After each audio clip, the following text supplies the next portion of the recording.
नमस्कार दर्शकों, हर बार की तरह एक बार फिर मैं सुमिता सिरोटिया हाजिर हूं आपके साथ नमस्कार एमपी कार्यक्रम लेकर। और जैसा कि हमारे कार्यक्रम का विषय होता है, एक विशेष विषय के साथ हम नमस्कार एमपी में आपसे रूबरू होते हैं। तो आज भी एक खास विषय के साथ आपके साथ मुलाकात होगी आगे। लेकिन हमारे कार्यक्रम का जो पहला सेगमेंट है वो है आज की तिथि। तो सबसे पहले जानते हैं आज की तिथि के बारे में। तो आज की तिथि, जैसा कि आज तारीख है 11 फरवरी 2023, विक्रम संवत 2079, फाल्गुन मास कृष्ण पक्ष की षष्ठमी तिथि है। और आज के दिन की आप सभी को बहुत बहुत शुभकामनाएं।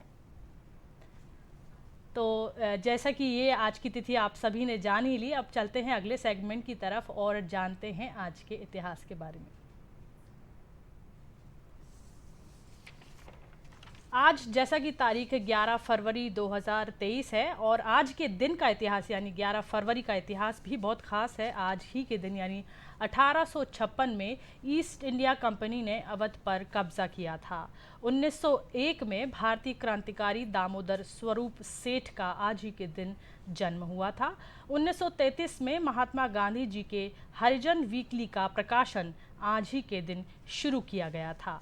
1966 में पूर्व प्रधानमंत्री लाल बहादुर शास्त्री का ताशकंद में आज ही के दिन निधन हुआ था। और आज ही के दिन 1968 में जनसंघ संस्थापक, लेखक, पत्रकार पंडित दीनदयाल उपाध्याय जी की हत्या मुगल सराय में आज ही के दिन की गई थी। और आज ही के दिन 1997 में भारतीय खगोल भौतिकविद जयंत वीर नर्लिकर को यूनेस्को के कलिंग पुरस्कार से आज ही के दिन सम्मानित किया गया था। तो दर्शकों, ये था आज का इतिहास। क्योंकि आज जो वर्तमान है वो कल इतिहास बनता है, तो हमने अभी पलटे इतिहास के पन्ने और अब आगे हम चलते हैं, जानते हैं आज का सुविचार।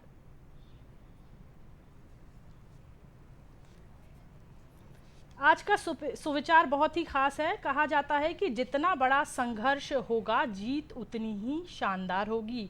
और ये बात कही है स्वामी विवेकानंद जी ने।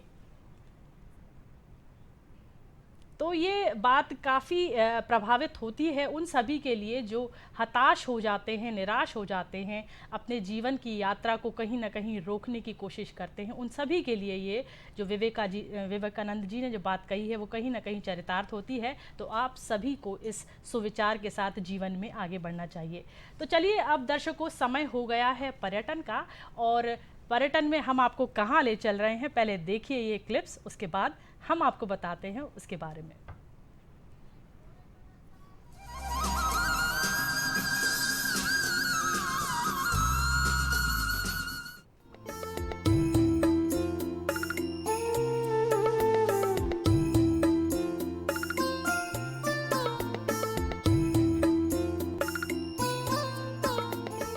एक तरफ इंदौर में स्थित बड़े उद्योग देश की प्रगति में अपना अमूल्य योगदान दे रहे हैं, तो दूसरी तरफ हस्तकला के क्षेत्र में भी देश और विदेश में अपनी जगह बना ली है।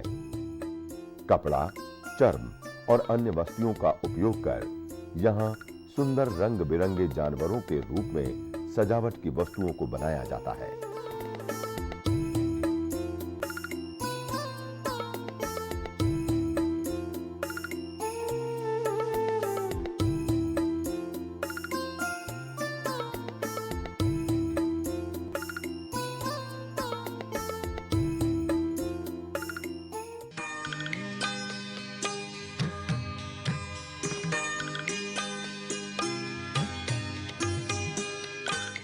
सराफा अगर दिन में सोना बेचता है, तो रात में यहाँ लोग चैन और स्वाद की चांदी काटते हैं। रात 9 बजे के बाद होटलें खाने पीने के ठियों से गुलजार होने लगते हैं। होटलों पर दुकानें सज जाती हैं और खाने वाले लोग उनके आसपास जमा हो जाते हैं।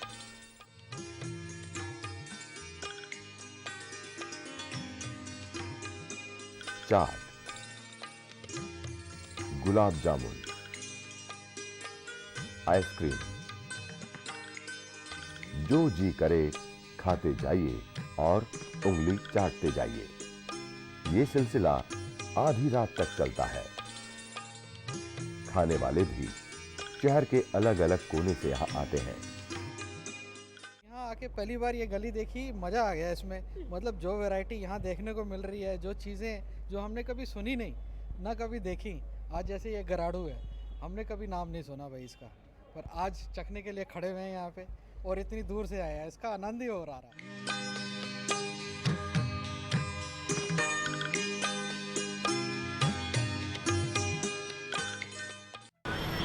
गगनभेदी शोर, शहर की सड़कों पर भागते चीखते यातायात और धूल धुएं से पल भर की राहत देता है। पिपल्यापाला तालाब के तट पर बना रीजनल पार्क।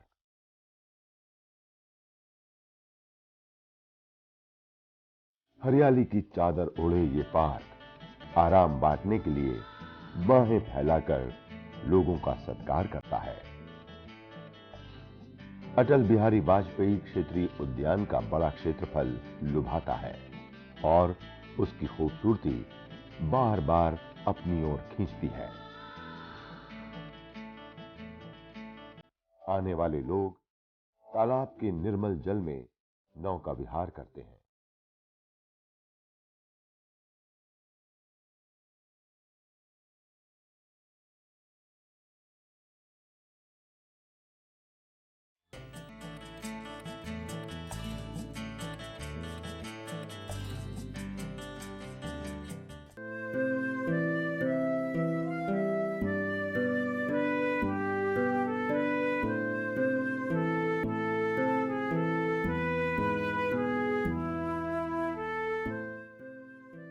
इतिहास और कला के आगे इंदौर शहर की दास्तान और भी है। इस शहर में उच्च कोटि की शिक्षा उपलब्ध है। मिलें जो इंदौर शहर की धड़कन हुआ करती थी, अब खामोश पड़ी हैं। औद्योगिक क्षेत्र में नई क्रांति आई है। चौड़ी और लंबी सड़कों ने यातायात को सुविधाजनक बनाया है।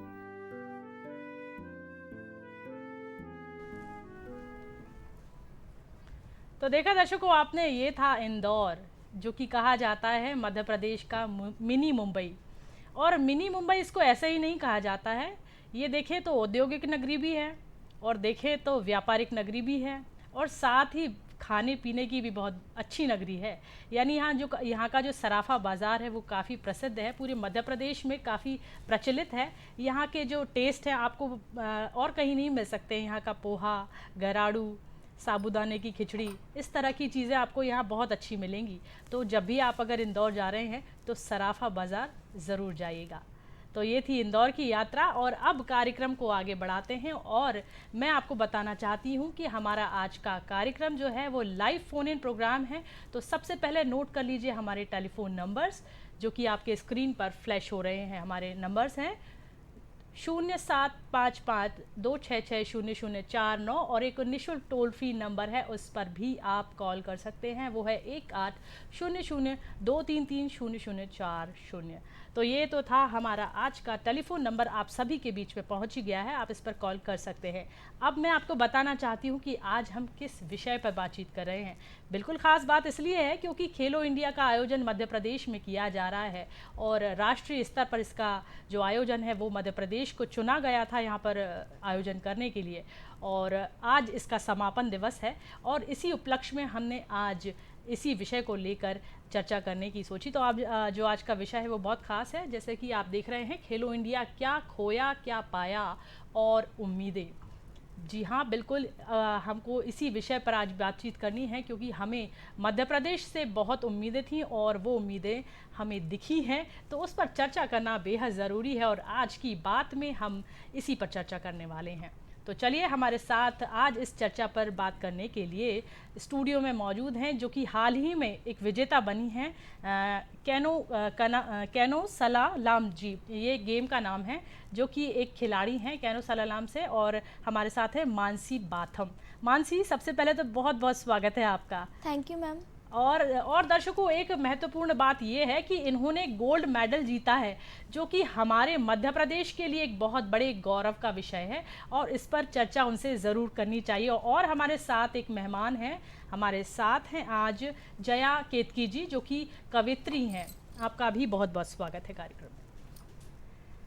तो दर्शकों, आपको मैंने बताया कि आज हम खेलो इंडिया में क्या खोया क्या पाया और उम्मीदें, इस पर विशेष चर्चा करने वाले हैं। हमने पाया बहुत कुछ है और हमारे साथ इसके लिए एक खिलाड़ी भी मौजूद हैं, यानी कि कैनो सलालाम जो खेल है वो एक वाटर स्पोर्ट है और वाटर स्पोर्ट में हमारी जो मानसी बाथम है, उन्होंने गोल्ड मेडल मिला है उनको, तो उनसे चर्चा करते हैं। सबसे पहले तो मानसी, बहुत बहुत शुभकामनाएं आपको विजेता बने हैं आप, हमारे मध्य प्रदेश का गौरव है। कैसा लग रहा है आपको? जी, मुझे बहुत खुशी हो रही है कि मैं मध्य प्रदेश के लिए गोल्ड मेडल जीता है मैंने। जी, तो दर्शकों, मैं इनसे जानना चाहती हूँ, इनके जो सफ़र है, उनका जो जर्नी है, उसके बारे में भी जानना चाहूँगी। तो सबसे पहले मानसी, मैं आपसे जानना चाहती हूँ कि आपने खेलों की शुरुआत कैसे की, कैसे चुना आपने कि मुझे कैनो सलालाम में जाना है? जी, मैं बचपन से ही पानी में रही हूँ, तो मुझे पानी में बहुत मज़ा आता है। मैं पहले मेरे पापा के साथ कश्ती मछली मारती थी जी। उसके बाद कुछ सालों बाद मेरे पापा का देहांत हो गया 2017 में।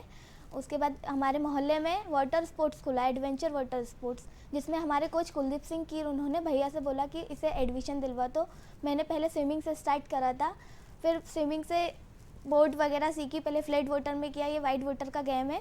फिर हमने थोड़ी वाइट वाटर में प्रैक्टिस की। पहला नेशनल मैंने रेहटी में खेला था, जिसमें मेरे 2 सिल्वर मेडल थे। फिर मैंने एक मालाबार फेस्टिवल खेला, उधर 2 ब्राउन्स मेडल थे। फिर स्टेट चैम्पियनशिप में मेरा गोल्ड था मध्य प्रदेश के लिए, और फिर खेलो इंडिया में मध्य प्रदेश के लिए गोल्ड। मेरे पापा भैया की बहुत ख्वाहिश थी कि हमारी बच्ची आगे बढ़े। बिल्कुल, और वही चीज़ आप आगे लेके गई। परिवार का आपको कितना सपोर्ट मिला? जी, बहुत सपोर्ट मिला। मेरे भैया, मेरे मतलब पापा की ख्वाहिश थी, मेरे भैया ने मुझे बहुत सपोर्ट किया। जी, किस तरह से तैयारी शुरू की आपने? आपको जब आपका सिलेक्शन हुआ, आपको लगा कि मुझे अब नेशनल गेम्स के लिए तैयार करना है अपने आप को, तो किस तरह से शुरुआत की, किस तरह से अपनी दिनचर्या आपने बनाई? जी, मेरे कोच ने मुझे बहुत सपोर्ट किया है। मतलब कुछ दिन मैं पहले सुबह स्कूल जाती थी, स्कूल से फिर प्रैक्टिस आती थी, प्रैक्टिस से फिर कोचिंग से फिर वापस प्रैक्टिस जाती थी। मतलब मैं 2 घंटे करीबन सुबह शाम 2 घंटे प्रैक्टिस करती थी। मतलब अगर आपको किसी लक्ष्य तक पहुंचना है तो उसके लिए, जो जैसा कि मानसी ने बताया कि उसने अपना पूरा डेली रूटीन है वो बिल्कुल चेंज कर लिया था, और जो खेलों की तरफ उसका रुझान, जैसा कि वाटर स्पोर्ट्स में उसने कैनो सलालाम में अपना प्रदर्शन, बेहतर क्या श्रेष्ठ प्रदर्शन दिया है। तो काफ़ी कुछ आपकी दिनचर्या पर भी आधारित होता है कि आप किस तरह से अपनी दिनचर्या को नियमित करते हैं और उसके बाद खेलों में प्रैक्टिस करते हैं। तो हमारे साथ कवित्री भी हैं, हम आपसे भी जानना चाहते हैं कि आप कविताएं लिखती हैं। सबसे पहले तो हमारे दर्शकों को ये बताइए कि आप किस तरह की कविताएं लिखती हैं, मतलब एक रस, कौन सा रस लेकर आप कविताएं लिखती हैं? मित्रों, मुझे ऐसा लगा कि जो मेरे आसपास के क्षेत्र हैं उनमें कुछ ऐसा है जिनके बारे में मुझे कहना चाहिए, और मैंने अपने आसपास से ही शुरू किया। कुछ प्रश्न मुझे ऐसे लगे जो समाज में दुर्घटनाएं हुई उनको देखकर, कुछ परिवार में दुर्घटनाएं हुई उनको देखकर, तो मैंने फिर कविता को इसका माध्यम बनाया और मैंने कुछ कहानियाँ भी लिखी हैं, और इन सभी के विषय आपको अपने आसपास के ही लगेंगे। बिल्कुल, मतलब आपने एक सोशल इश्यूज जो रहते हैं उनको उठाया, सामाजिक मुद्दे, उनको लेकर आपने कविताएं लिखना शुरू किया। मैं आपसे जानना चाहती हूँ, क्योंकि आप एक महिला हैं और आपको और भी बहुत सारी महिलाएं यहाँ पर आपको देख रही होंगी, सुन रही होंगी, तो किस तरह की जर्नी रही, यात्रा कैसी रही आपकी, जो आपने शुरुआती में कविता लिखने का एक जो उद्देश्य बनाया कि मुझे कविताएं लिखना है, तो किस तरह से? पहले तो मैं ये बताना चाहूँगी कि मेरे मन में लेखक बनने की आकांक्षा बहुत जन्म के पढ़ाई के समय से ही आ गई थी, मान लीजिए। फिर मैंने जब स्कूल ख़त्म किया तो सोचा कि मैं उसको कॉलेज में पूरा करूं और मैं पत्रकारिता में जाऊं, ऐसा मेरा विचार था। मैं ये सोचती थी कि जो पत्रकारिता से जुड़ा होता है वही केवल लेखन में जा पाता है। तो मैंने वही कोशिश की और वो मेरा नहीं हो पाया। तो मैं शादी के बाद जब भोपाल आई, मेरी जबलपुर से पढ़ाई हुई है, मैं जबलपुर से हूँ।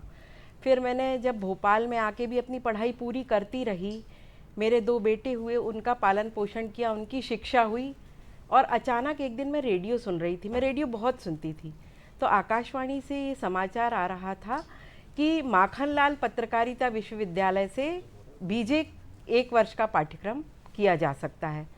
बस मैं उसी दिन वहाँ पहुँच गई और मैंने बीजे किया, एमजे किया, वो एक लंबी कहानी है, और फिर मैं लेखन से जुड़ गई। अभी मुझे 12 साल लिखते हो गए हैं और मेरी 5 किताबें आ चुकी हैं। बहुत खूब, बहुत ही अच्छी आपने यहाँ पर हमारे जो दर्शक आपको सुन रहे हैं, देख रहे हैं, उनको एक बहुत अच्छी प्रेरणा दी कि अगर आपके अंदर जज्बा हो कुछ करने का तो कोई भी काम मुश्किल नहीं होता है, नामुमकिन नहीं होता है, आप उसे पॉसिबल कर सकते हैं। और इसका एक और जीता जागता सबूत है हमारे आज की जो खिलाड़ी हैं हमारे साथ खेलो इंडिया में जिन्होंने स्वर्ण पदक जीता है, उनसे हम आगे बात करते हैं।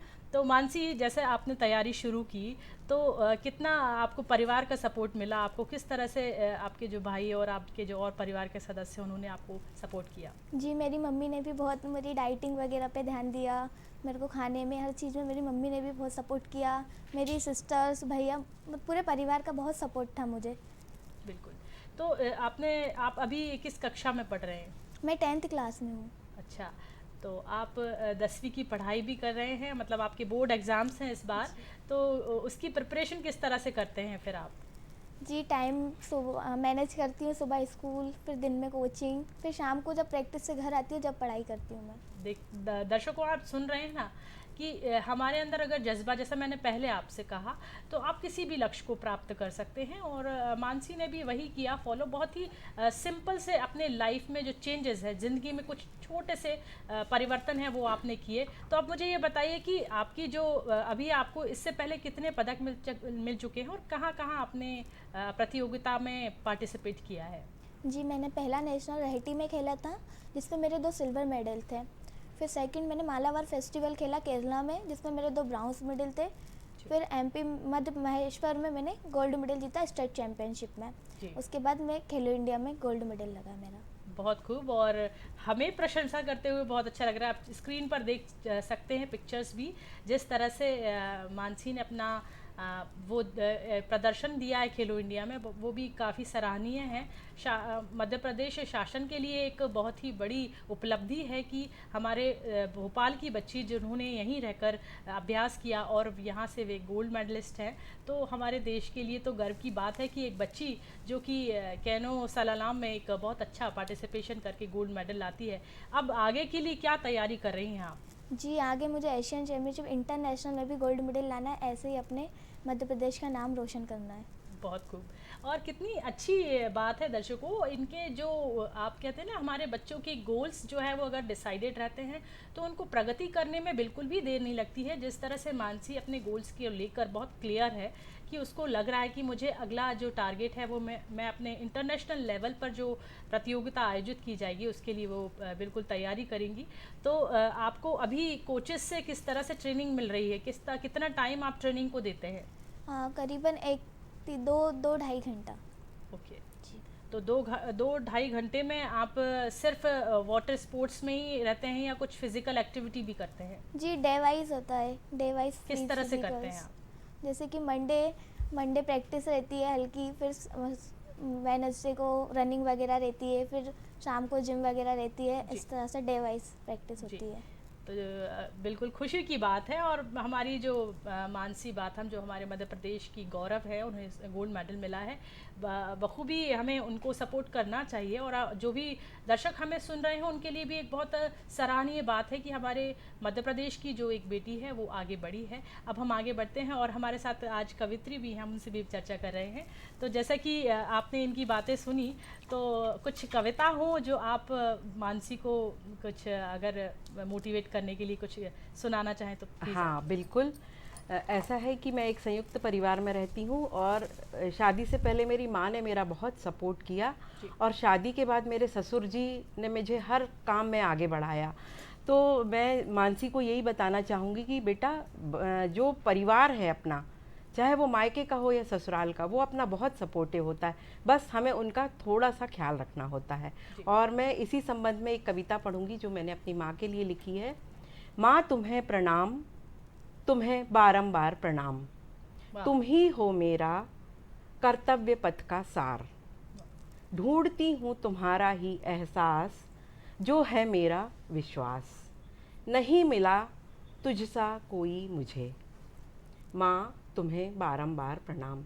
सीखा है तुझसे सुखों का निर्माण करना, दुखियों को मुस्कुराना सिखाना, रोते को हंसाना, भरना झोलियाँ खुशियों से दूसरों की। माँ तुम्हें बारंबार प्रणाम। जब दिल घबराता है बस बंद कर लेती हूँ आँखें, सामने आ जाता है तुम्हारा चेहरा, थाम लेती हो तुम मेरा चेहरा, दूर हो जाता है सारा वहम। माँ तुम्हें बारंबार प्रणाम। वाकई में बहुत ही सुंदर कविता, माँ तुम्हें बारंबार प्रणाम।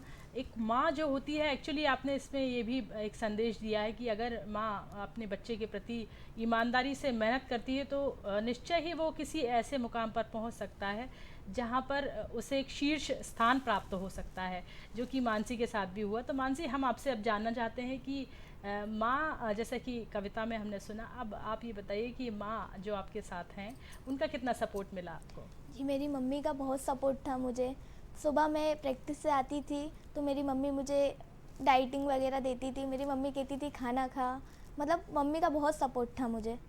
जी, तो मतलब परिवार के और आप कितने सदस्य हैं घर में? आपके जी, परिवार हम में कितने 5 लोग हैं? सदस्य हैं, भैया, मेरी 2 सिस्टर हैं और मम्मी है, और पापा की डेथ हो गई। जी, तो आपने अपने आप को अब आप 10वीं क्लास में हैं, इसके बाद भी आपको शिक्षा अपनी जारी रखनी है, उसके बाद आपने अपने करियर को लेकर क्या सोचा है? किस फील्ड में आप आगे पढ़ाई करना चाहेंगी? जी, मुझे आईपीएस बनना है। बहुत खूब।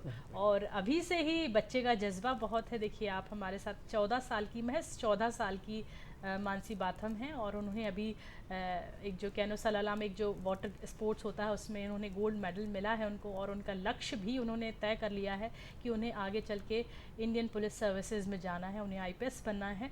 तो ये बहुत ही गौरव की बात है कि हमारे आज के जो बच्चे हैं, वर्तमान में जो बच्चे हैं, कहीं ना कहीं बहुत तेज़ गति से दौड़ रहे हैं, फास्ट चल रहे हैं, उनकी सोच भी उसी तरह से बहुत फास्ट चल रही है। इसका सीधा सादा एक जीता जागता सबूत है हमारे सामने मानसी बाथम। तो मानसी, आगे जो आपकी तैयारी है वो चल ही रही है, शासन से अभी आपको क्या मोटिवेशन मिला है आगे के लिए? जी, शासन से यही मोटिवेट है कि आगे और बढ़ो, मतलब सपोर्ट से थोड़ा, अभी जहाँ तक तो आ गए हैं, अब थोड़ा आगे सपोर्ट करें। जी, तो अभी आपने जब गोल्ड मेडल आपको मिला तो किस तरह से लोगों की प्रतिक्रिया की क्या थी, जो आपके बीच में ही थे या आप लोगों से आपके साथ सह जो खिलाड़ी थे, कैसी प्रतिक्रिया थी जो आपको उन्होंने बात की आपसे? तो जी, बहुत खुश हुई थी। मेरी एक सीनियर दीदी है, रीना दीदी, एक भैया है कृष्णा भैया, मतलब बहुत खुश हुए थे वो लोग भी। उनका भी बहुत सपोर्ट रहा है मुझे प्रैक्टिस करने में। जी, तो एक कहा जाता है ना दर्शकों कि अगर आप नियमित अभ्यास करते हैं तो कहीं ना कहीं आपको प्रगति आपकी होना निश्चित है। तो अब इसी को देखते हुए हम अभ्यास की बात जैसे ही आ ही रही है, तो सबसे पहले तो मैं धन्यवाद करती हूँ मानसी का कि मानसी आप हमारे कार्यक्रम में आई और आपने अपनी जो विचार है वो हमारे दर्शकों से साझा किए। जो बच्चे आपको देख रहे हैं, मध्य प्रदेश के जो बच्चे देख रहे हैं, उनके लिए आप एक गौरव का विषय है। चलते चलते कुछ संदेश देना चाहेंगी आप उन्हें? जी, मैं यही बोलना चाहूँगी कि बच्चे, मतलब लड़कियों कोई कम नहीं है, घर से बाहर मतलब गेम में आए और सपोर्ट करेंगे, मतलब सभी लोग। जी, तो इनका कहने का तात्पर्य ये है कि घर से निकलिए और अपने जो आपके अंदर जो भी कला है, जो भी आप जिस भी क्षेत्र में आप पारंगत हैं उसमें अपनी कला को बढ़ाइए, खेल को बढ़ाइए, खेलिए, अच्छा खेलिए, स्वस्थ रहिए, यही कहना है उनका, और बेटियों को आगे बढ़ना चाहिए। तो चलिए, अभी जैसे हम अभ्यास की बात कर ही रहे थे, अभ्यास बहुत ज़रूरी है, तो अब हमारा जो अगला सेगमेंट है वो भी बहुत ख़ास है। तो चलिए मिलते हैं अगले सेगमेंट में। फिट है तो हिट है।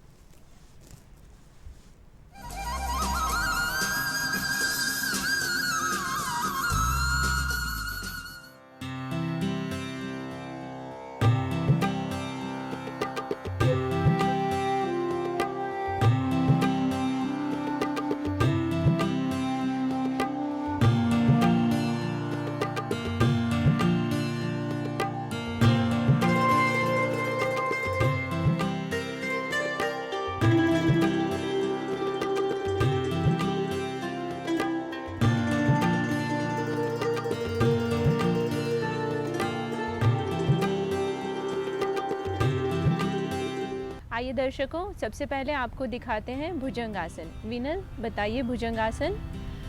ये आसन पेट के बल लेटकर किया जाता है।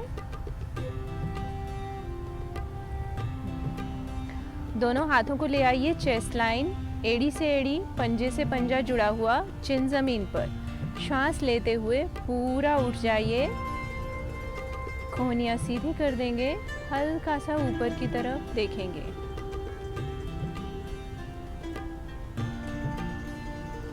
उसी प्रकार धीरे धीरे श्वास छोड़ते हुए वापस आएंगे। रिलैक्स।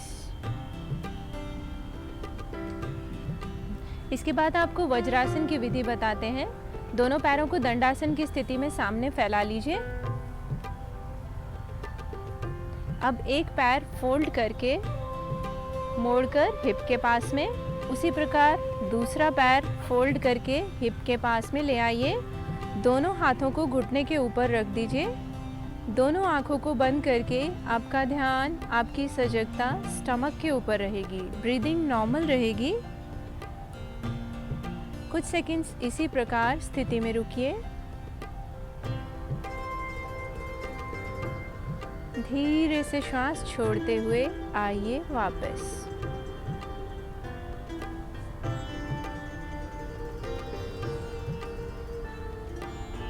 इसके बाद देखते हैं अश्व संचालन की विधि।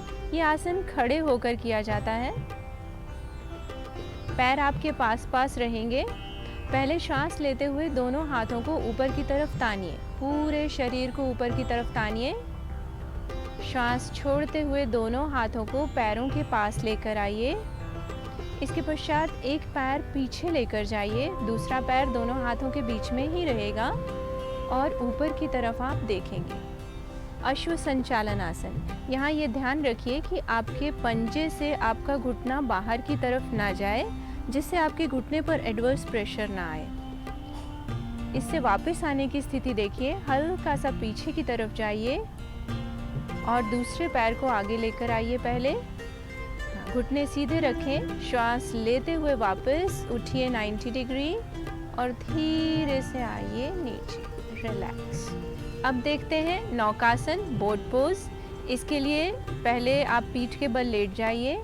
दोनों पैरों को श्वास लेते हुए 30 डिग्री उठाइए। इसके पश्चात हाथ और फिर धीरे से सिर को उठाइए। बॉडी को एक बोट लाइक शेप में लाइए। जब आप ऊपर आ जाएं तो ब्रीदिंग को नॉर्मल रखिए। यथाशक्ति जितना आप रुक पाएं उतना रुकिए। इससे वापस आने के लिए पहले सिर, फिर हाथ और फिर पैरों को नीचे लाइए धीरे से। रिलैक्स।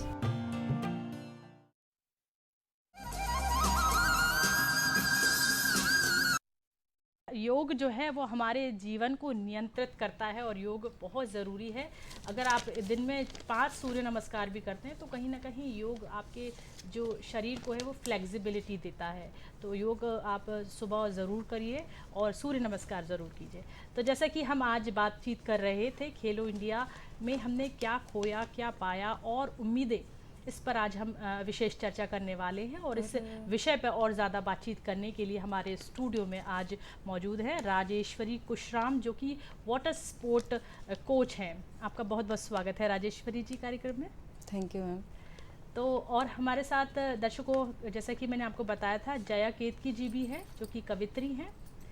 तो मैं सबसे पहले जया जी आपसे पूछना चाहती हूँ, जैसा कि आप कविताएं लिखती हैं, तो ये शौक़ आपको जन्म से ही था या फिर आपने जैसे ही आप शुरू हुई, बड़ी थोड़ा क्लासेस में गए, कि आपको कुछ समय के बाद आया, कुछ घटना हुई, ऐसा कुछ आपके साथ वाकया हुआ कि आपको कविताएं लिखने का शौक़ आया? जी, जब बचपन में तो मैंने माँ को और पिताजी को हमेशा रामायण पढ़ते हुए सुना था घर में, तो वो गुनगुनाहट तो मेरे मन में बसी हुई थी। लेकिन जब मुझे मेरे बच्चे हुए तो उनको कविता पढ़ना, कविता बोल बोल के सुनाना, पढ़ने में उनका सपोर्ट करना, तो मेरे मन में भी कविताओं का सृजन होता गया। लेकिन मुझे अवसर तब मिला जब मैंने बीजे एमजे किया, तब मैंने विधिवत लेखन शुरू किया और फिर मैंने सबसे पहले कविताएं लिखी। तो मेरा आपको बताना चाहूँगी, ये पहला कविता संग्रह है, मैं प्रश्न कर रही हूँ गर्भ से। और मैं दर्शकों आप सबको भी ये कविता सुनाना चाहूँगी। मैं प्रश्न कर रही हूँ गर्भ से, क्या माँ का प्यार, पिता का दुलार, सिर्फ बेटे के लिए है? क्या मैं नहीं हूँ इसकी हकदार? बहुत खूब। मैं प्रश्न कर रही हूँ गर्व से, मुझे भी है हक कि मैं पाऊँ अपने हिस्से का प्यार। मैं प्रश्न कर रही हूँ गर्व से, माँ की ममता, पिता का स्नेह क्या मेरे लिए नहीं? तुम मुझे जन्म दोगी ना माँ? जी। दोगी ना माँ मेरे हिस्से का प्यार, अपना स्नेह, अपनी अपार ममता मुझे दोगी ना माँ? बहुत खूब। मैं प्रश्न कर रही हूँ गर्व से। बहुत खूब। और ये कविता एक प्रश्न लेकर शुरू हुई थी और प्रश्न पर ही ख़त्म हो गई कि ये जो जीवन में एक बेटी का जो पक्ष है वो आपने इस कविता के माध्यम से हमारे दर्शकों के बीच में रखा। और जैसे कि मैंने बताया कि हमारा जो आज का कार्यक्रम है वो सजीव फ़ोन इन है, लाइव फ़ोन इन है। हमारे टेलीफोन नंबर्स स्क्रीन पर फ्लैश हो रहे हैं, आप उस पर भी कॉल कर सकते हैं। और जैसा कि मैंने आपको बताया कि आज का जो विषय है वो भी बहुत ख़ास है, खेलो इंडिया, क्या खोया क्या पाया और उम्मीदें। इस पर सीधे चर्चा करेंगे हमारे आज की जो विशेषज्ञ हैं हमारे साथ, राजेश्वरी जी। राजेश्वरी जी, सबसे पहले तो बहुत बहुत बधाइयाँ, क्योंकि मध्य प्रदेश ने बहुत अच्छा प्रदर्शन किया है। और जिस तरह से एक उद्देश्य लेकर चले थे कि मध्य प्रदेश कहीं ना कहीं एक अच्छा खेलो इंडिया में अच्छा प्रदर्शन करे, तो क्या वो उद्देश्य पूरा हो पाया? उसके बारे में हमारे दर्शकों को बताएं। Yes ma'am. तो हमारे coach senior captain Piyush sir हैं और हमारे कैकिंग कोइनिंग के जो खिलाड़ी थे वो सभी खिलाड़ी एमपी एकेडमी के थे जी। और 7 लड़की 7 लड़कों का सिलेक्शन किया गया था, जिसमें कैकिंग कोइनिंग में खेलो India youth games first time हुआ है, जिसमें 12 इवेंट थे और 12 मेडल प्राप्त किया है जी। जैसे कि 7 गोल्ड, 4 सिल्वर, 1 ब्राउन्स मेडल हासिल किया गया है। इसका सबसे बड़ा हाथ हमारा खेल मंत्री माननीय राजेश सिंधिया मैडम जी थे और शिवराज सिंह चौहान मामा जी भी थे और डायरेक्टर स्पोर्ट डायरेक्टर सर उनका भी बहुत सपोर्ट था और बहुत बहुत धन्यवाद भी करना करती मैं हूँ। आपसे ये जानना चाहती हूँ कि एक आप वाटर स्पोर्ट कोच है। Yes ma'am. तो आप बच्चों के बीच में भी रहते होंगे। Yes ma'am. तो आप मुझे बताइए कि किस तरह से आप बच्चों से कनेक्ट करते थे, कैसे आप उनको तैयारी करवाते थे, कैसे आप उनको भावनात्मक सपोर्ट करते थे? तो हमारे दर्शकों को वो भी बताएं आप। ओके। जैसे कि प्रैक्टिस टाइम होता है, उस टाइम हम बच्चों को सपोर्ट करते हैं कि पहले जो हम लोगों की पूरा डाइट होता है उस पर ध्यान दिया जाता है। प्रैक्टिस के टाइम में प्रैक्टिस के लिए उनके ऊपर ध्यान दिया जाता है, पानी में भी और ग्राउंड में भी। तो और हमारे जो कैप्टन पीयूष सर हैं वो भी बहुत ध्यान देते हैं और अंकुश सर हैं वो भी बहुत ध्यान देते हैं। तो उनके माध्यम से बच्चों का इतना इम्प्रूवमेंट हुआ और हमारे राजेश सिंधिया मैडम भी हैं, वो भी बहुत बूस्ट करते हैं बच्चों को और क्लब पर भी जाके देखते हैं, डायरेक्टर सर भी जाकर देखते हैं कोच क्या करा रहे हैं, बच्चे क्या कर रहे हैं। तो ये सब एक योगदान मिला, बच्चों के लिए भी एक प्रेरणा हुआ कि हमें आगे बढ़ना चाहिए।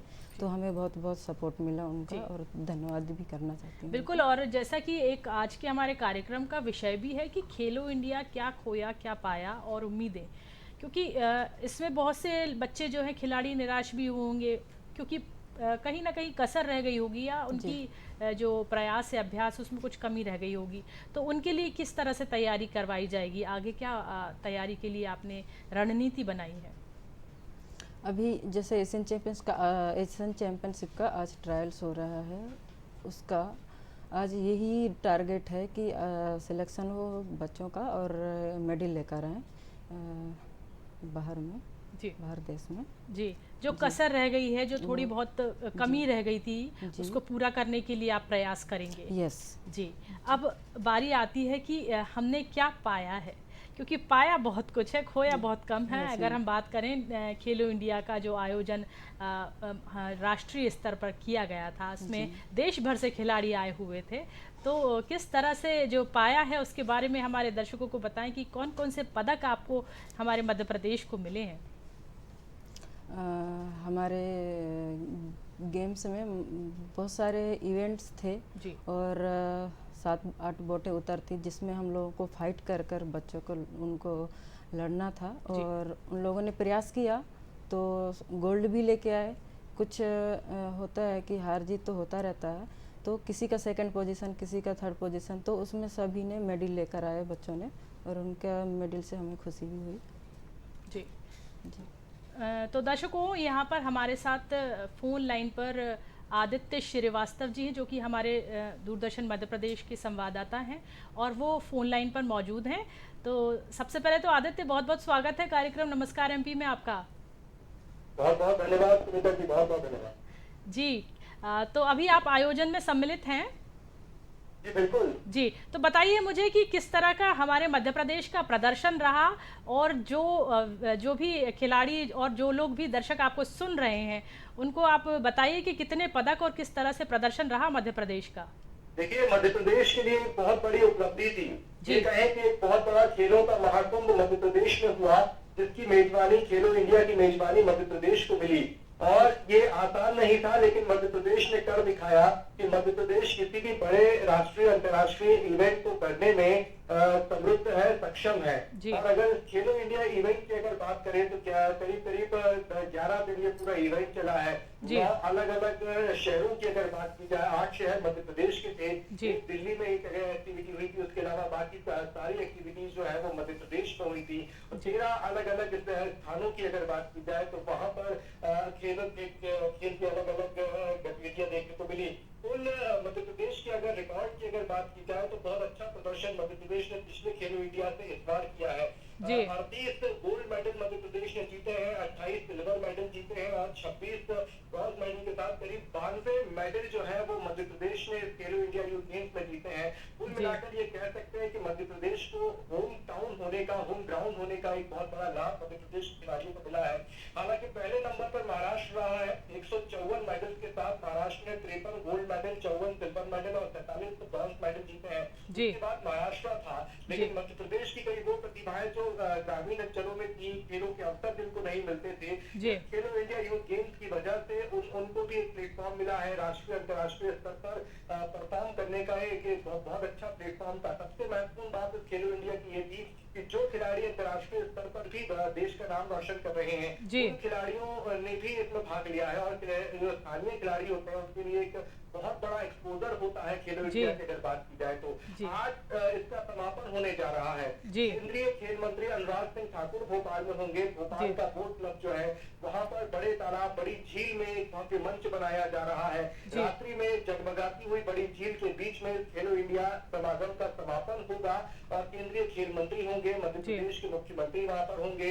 और देखा जाए तो एक बड़ी संख्या खिलाड़ियों की डेलीगेट मध्य प्रदेश आई थी, जो इन तमाम खेल एक्टिविटीज में उन्होंने भाग लिया और मध्य प्रदेश को एक बहुत बड़ा बूस्टअप मिला है।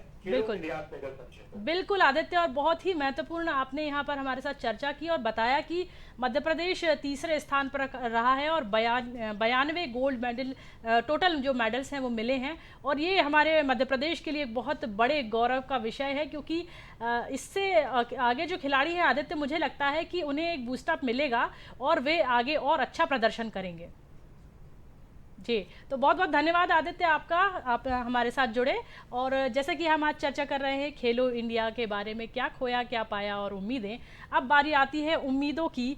तो हमारे जो और खिलाड़ी हैं उनकी काफ़ी उम्मीदें होंगी जिन्हें पदक नहीं मिला किसी कारणवश, तो उनके लिए क्या उम्मीदें हैं और आपने किस तरह से आपके जो खिलाड़ी हैं उन्हें बूस्टअप किया। राजेश्वरी जी।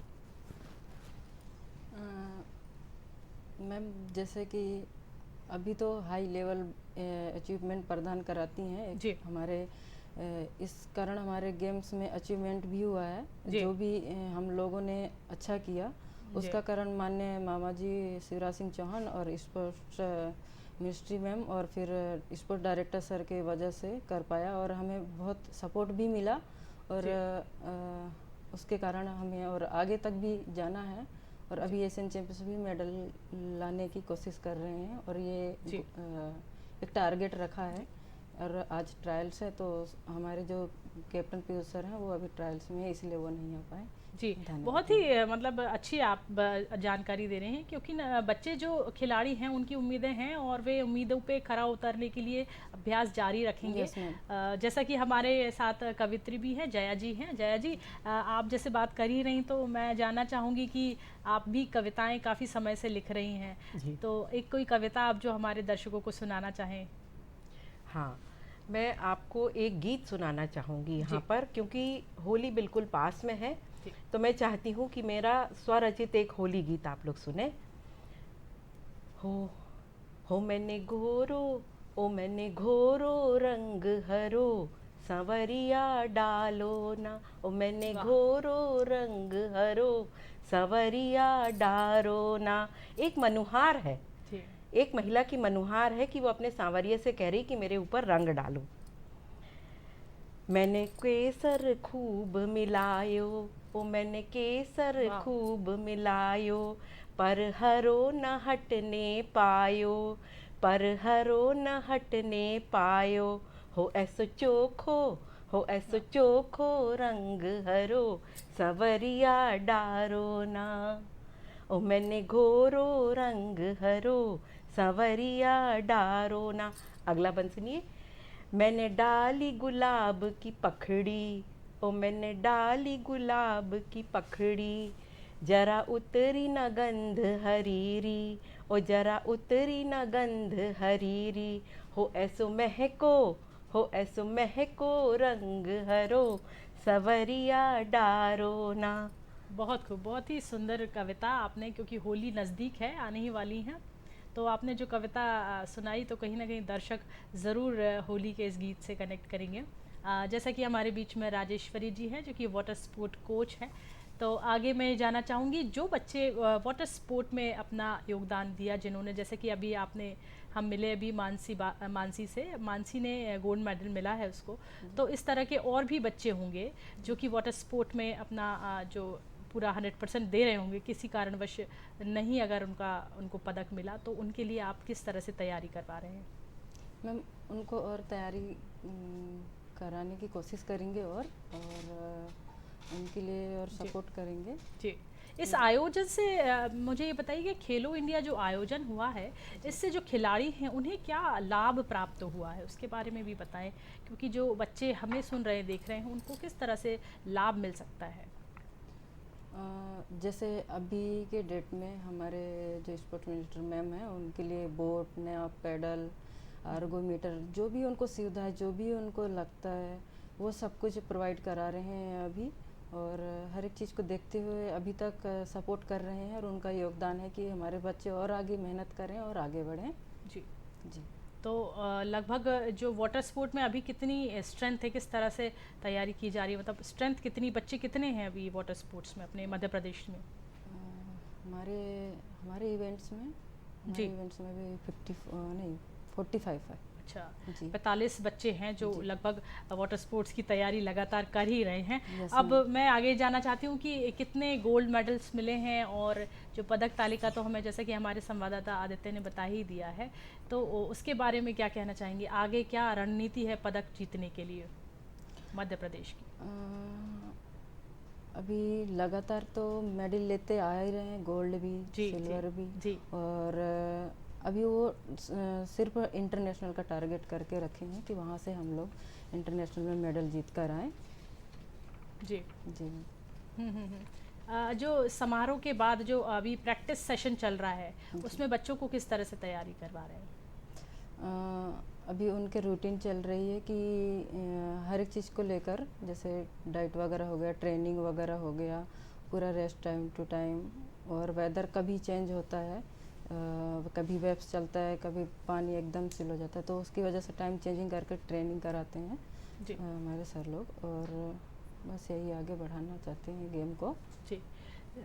तो जया जी, मैं अब आपसे जानना चाहती हूँ कि आपने जो अपना सफ़र शुरू किया साहित्य का, वो किस तरह से आपने आगे बढ़ाया, और कौन आपके मोटिवेटर रहे हैं, हमारे दर्शकों को बताएं। मैं जब एमजे और बीजे करने के बाद जब मैं जर्नलिज़्म के ईएमएस एकेडमी ऑफ जर्नलिज़्म में पढ़ाने गई, तो पहले मैं कंप्यूटर टीचर थी, पर एमजे करने के बाद मैंने वहाँ पर सारे विषय पढ़ाने आरंभ किए, और जो मैं स्कूल में पढ़ा रही थी उसे छोड़ दिया। वहाँ पर मुझे रोमेश जोशी जी, जो शरद जोशी जी के सबसे छोटे भाई थे, वो मिले। वो भी गेस्ट फैकल्टी थे वहाँ पर, और उन्होंने मेरा जो पढ़ाना लिखाना और जो हम आपसी चर्चा है उसको देखकर कहा कि तुम में ये क्षमता है कि तुम कहानी लिखो, नाटक लिखो, और मैंने उनको कुछ कविताएं भी सुनाई अपनी, और फिर मैंने एक कहानी उनको लिखकर दिखाई तो उन्होंने कहा कि तुम कहानी लिख सकती हो जी। और फिर इस तरह से मैंने अपना ये जो मेरी यात्रा है आगे बढ़ती गई जी। और मैंने एक कहानी उनको लिखकर दिखाई। उन्होंने कहा अब तुम इसे रख दो, 15 दिन बाद जो कहते हैं ना कि आपको जो आपके मूल्यांकन करने वाले आपको अनायास ही मिल जाते हैं, वो मुझे ऐसे मिल गए। और उन्होंने कहा कि 15 दिन बाद तुम इसको देखना और इसमें जितने भी अनावश्यक शब्द हैं उन्हें हटा देना। जी। तो मैंने वैसा ही किया और वो मेरी एक मुकम्मल कहानी बनी। जी बिल्कुल, बहुत ज़रूरी है। हर व्यक्ति की एक सफलता के पीछे एक कहानी होती है। अगर आप साहित्य से जुड़े हैं तो ज़रूरी है कि बिल्कुल आपकी कहानी होगी और आप उस पर उस क्षेत्र में कैसे आगे बढ़े उसके लिए ज़रूरी है कि जो पीछे की आपकी यात्रा है वो एक कहानी है आपकी और उसी को लेकर आप आगे बढ़े हैं। अब मैं जानना चाहती हूँ कि आपको उपलब्धियाँ भी प्राप्त हुई हैं, तो अपनी उपलब्धियों के बारे में हमारे दर्शकों को बताएं ताकि वे भी मोटिवेट हों। हाँ, मैंने जो सफ़र शुरू किया था कॉलेज में पढ़ाने से, उससे फिर मैं 4-5 साल मैंने पढ़ाया। उसके बाद मुझे ऐसा लगने लगा कि मुझे कुछ ऐसा काम करना है कि जैसे किसी पत्रिका से जोड़ना है या किसी समाचार पत्र से। तो समाचार पत्र का जो शेड्यूल होता है प्रतिदिन का बहुत हेक्टिक होता है। मुझे जो लगा एक परिवार के साथ, क्योंकि मैं संयुक्त परिवार में रहती हूँ और मेरे देवर देवरानी उनके बच्चे, जेठ जेठानी उनके बच्चे, दादा मतलब मेरे सास ससुर सभी हम साथ में रहे जी। तो मेरे लिए उस समय थोड़ा मुश्किल था। तो फिर मैंने साक्षात्कार पत्रिका है जो साहित्य अकादमी से निकलती है, उसमें as a proof reader join करा जी। और वो कॉलेज में जो पढ़ाना था वो मैंने छोड़ दिया। उसके बाद मैंने 6 वर्ष वहाँ किया और उसके बाद मैं अभी अक्षरा मैगज़ीन जो निकलती है हिंदी भवन से जी। उसका संपादन देख रही हूँ और बहुत ही मुझे अच्छा लग रहा है। मुझे 6 साल वहाँ हो गए हैं। मैं आपको बताना चाहूँगी कि संपादन करते हुए भी मैं लेखन में सक्रिय हूँ, वहाँ के मंचों का संचालन भी करती हूँ और मेरी 2 कहानी संग्रह आ गए हैं, एक निबंध संग्रह आ गया है, एक साक्षात्कार, मैंने बहुत सारे साहित्यकारों के साक्षात्कार किए हैं तो एक पुस्तक उसकी आई है फेस टू फेस और एक ये कविता संग्रह और शीघ्र प्रकाशित है एक कविता संग्रह। बहुत ही मतलब बड़ी उपलब्धि आपने प्राप्त की है। इतना सारा जो आपका योगदान है, जो अभी तक की जो आपकी यात्रा है उसमें बहुत ही महत्वपूर्ण योगदान आपका रहा है। एक बात और बताना चाहूँगी स्मिता जी कि मैं पुरस्कार लेने से ज़्यादा देने में विश्वास करती हूँ जी। और मैंने इसीलिए 2 पुरस्कार स्थापित किए हैं। एक अपने सास ससुर के नाम से राधा अवधेश स्मृति सम्मान और एक अपने माता पिता के नाम से सुंदरबाई शंकर लाल तिवारी सम्मान। जी, बहुत खूब। और इससे बड़ी बात क्या होगी जब आप अपने आगे से इसमें भी योगदान कर रहे हैं, पुरस्कार भी वितरित कर रहे हैं प्रतिष्ठित लोगों को, कि बड़ी बात होती है। अब मैं आपसे चाहूँगी कोई एक कविता जो आप हमारे दर्शकों को सुनाना चाहें। जी, चूँकि 8 मार्च को नारी दिवस भी हम मनाते हैं, महिला दिवस मनाते हैं और इस सभी की चर्चा तो अलग से की नहीं जा सकती कि किस तरह से इसकी शुरुआत हुई, कैसे स्थापित हुआ और 8 मार्च को हम कैसे मनाने लगे, ये किसी दिन अलग से चर्चा करेंगे। मैं आपको एक नारी अपनी कविता सुनाती हूँ। नारी के होने से हो रहे हैं संसार में खूबसूरती के काम। नारी के होने से हो रहे हैं संसार में खूबसूरती के काम। मैंने इसको ऐसा खूबसूरती के काम इसलिए अब मैं उन्हें गिना रही हूँ। नारी के होने से दिख रहे हैं रंगीन नज़ारे प्रकृति के आगे। जैसे प्रकृति सौंदर्य धारण करती है अपने आप, वैसे देखिए जब नारी सच संवर जाती तो कैसे खूबसूरत दिखने लगती है। नारी के होने से बिक रहे हैं नए नए परिधान। आप देख रहे हैं कि निरंतर नित नए परिधान आ रहे हैं और यदि नारी उन्हें ना धारण करे, वही शर्ट पैंट जो पुरुष पहनते उन्हीं को पहन के आगे आ जाए, तो इन सब का क्या होगा। नारी के होने से बिक रहे हैं नए परिधान इस प्रतिस्पर्धा के दौर में। नारी के होने से लिख रहे हैं नए गीतकार, नित नए गीत। आप देखिए नारी का आभूषण पे लिखा जाता है, उसकी खूबसूरती पे लिखा जाता है, उसकी बातों पे लिखा जाता है, उसकी चाल ढाल पे लिखा, इतने सारे विषय पैदा हो जाते हैं। नारी के होने से सीख रहे हैं करना नया सृजन। वाह। नारी के होने से बनी है रौनक इस नश्वर संसार की। यानी जो रौनक है वो आप देख लीजिए, जिनके भी घर परिवार में नारी नहीं है कैसा नीरस हो जाता है उनका जीवन। नारी के होने से बनी है रौनक इस नश्वर संसार की। नारी के होने से आसान हो गया है जीना तुम्हारा। नारी के होने से बन रहे हैं नए फनकार, नए सरताज, नारी के होने से सुधर रहे हैं कई घर बार। बिल्कुल, बहुत खूब। और ये कविता एक कहा जाता है, एक बहुत ही सूक्ति है, एक श्लोक है, यत्र नार्यस्तु पूज्यन्ते तत्र रमन्ते देवता। जहाँ नारी की पूजा होती है उस घर में देवताओं का निवास होता है, और नारीहीन जो घर होता है वह भूतों का डेरा कहा जाता है। कहावत सुनी है हमने। तो ये बात बिल्कुल चरितार्थ है, क्योंकि जो एक महिला है, एक नारी है, वो मल्टीटास्कर होती है। उसके बहुत सारे काम होते हैं जो वो एक साथ करती है। वो एक माँ भी होती है, एक पत्नी भी होती है, एक बेटी भी होती है। बहुत सारी जिम्मेदारियों के बाद भी आज वो पुरुषों के साथ कंधे से कंधा मिलाकर समय के साथ चल रही है और आपके साथ योगदान दे रही है एक अच्छे समाज का निर्माण करने के लिए। तो अब मैं आगे चलती हूँ। राजेश्वरी जी भी हमारे साथ हैं, जो कि वाटर स्पोर्ट कोच हैं। तो एक महिला होने के नाते आपने कविताएं सुनी, हमारी जो जया जी ने सुनाई, तो किस तरह से आप अपना योगदान देती हैं मध्य प्रदेश में, जो आपका योगदान है as a water sport coach, तो किस तरह से सारी चीज़ों को आप देखती हैं? इनकी बातों से अगर आप कनेक्ट करें तो। बहुत अच्छा लगा मैम जी। और एक अपने आप को इम्प्रूव और करना है जी। और बच्चों को भी आगे और लेके जाना है जी। इसके लिए मैं थैंक यू।